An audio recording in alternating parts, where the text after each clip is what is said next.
So, after 16 years, thousands of lives, probably $1 trillion spent, the Afghans don't seem to be able to defend themselves. Maybe people say if we left tomorrow, the Taliban would take over, so therefore we have to stay. When will the Afghans be ready to defend themselves, Mr. Schreiber?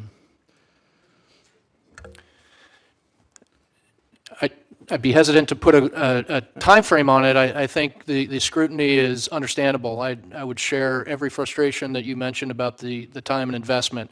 I do think the approach that we've adopted, we're 6 months into it, we're not into the new fighting season, traditional fighting season yet, I think gives us a better chance to achieve results on the battlefield, which will give us a better chance at the political settlement. The original mandate from Congress was to go after those who attacked us on 9/11 or aided or abetted those who attacked us.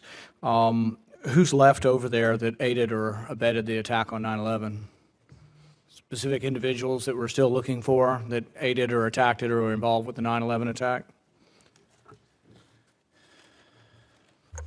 Senator, I believe there are both elements of al-Qaeda that are still remnants of al-Qaeda that are still in existence in Afghanistan, as well as the more lethal development of ISIS-K in Afghanistan. Right. So those would be the terrorist elements that we would be most. There's a real question, though, whether or not these people want to come attack us here, whether they want to control Afghanistan, whether this is a civil war in Afghanistan, and by all appearances it is a civil war in Afghanistan. And so I think there is a real question whether this has anything left to do with 9/11. You could say the Tories favored not letting us leave, and there's still Tories in England. I mean, are we going to be discussing this in 250 years from now? I think there's an argument to be made that our national security is actually made more perilous the more we spend and the longer we stay there. And I'm not saying we don't go after those who attack us and plot to attack us, but everybody comes and says we're not nation building, when in reality we are nation building. Then some want more nation building. They don't think we're doing enough nation building. And, if you look at the list of things we've spent money on, $45 million on a natural gas station in the defense budget because we're greening up Afghanistan. We got to put a green footprint on Afghanistan. Well, it turned out nobody had a natural gas car over there, so then we bought them natural gas cars. Then nobody had any money, so we got them credit cards so they could use it at the natural gas station over there. That's absurd, and people are horrified by what we've done with that. We spent $79 million on an embassy in Mazar al-Sharif, never opened. It was all done, I think, at Clinton and Holbrooke's request, and yet they looked at it finally and they found out there was a courtyard with tall buildings all around it and said, hey, we can't have an embassy where everybody can shoot down into the courtyard. And I think it was never occupied. We signed a 10-year lease on it. Millions and millions, getting to the trillions of dollars spent. There is no military solution. We don't even know who to negotiate with. We don't know who the good guys in the Taliban are, if there are any, or who are not.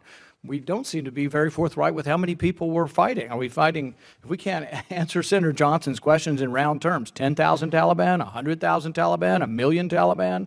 Sure, they slink away. We had 100,000 troops there. We can win. They all slink away when there's 100,000 troops facing them, then they come back when there's not. How are we going to defeat them with 10,000 if we couldn't defeat them with 100,000?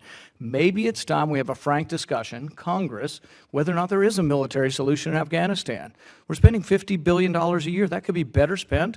I'd give the military all a pay raise and bring all the people home from Afghanistan. I'd upgrade the nuclear arsenal. There are all kinds of things we could do with that $50 billion a year, but it's just being thrown down, a hatch in Afghanistan. So I think we really have to reassess this. I don't even know how we get to negotiating with the Taliban if we don't know who we're going to negotiate with the people who just exploded something? Obviously not. But then there's a good guy forum of Taliban meeting somewhere? We don't know that. We're in an impossible situation. And so I see no hope for it, and I feel sorry for putting the military in this position, and we shouldn't be nation building. We're not very good at it. And I just hope that somebody will come here someday from an administration and say, it's time that we reassess what we're doing in Afghanistan. So I don't see a bright future for Afghanistan, and I don't fault the military. I just don't think there is a military solution. Thanks.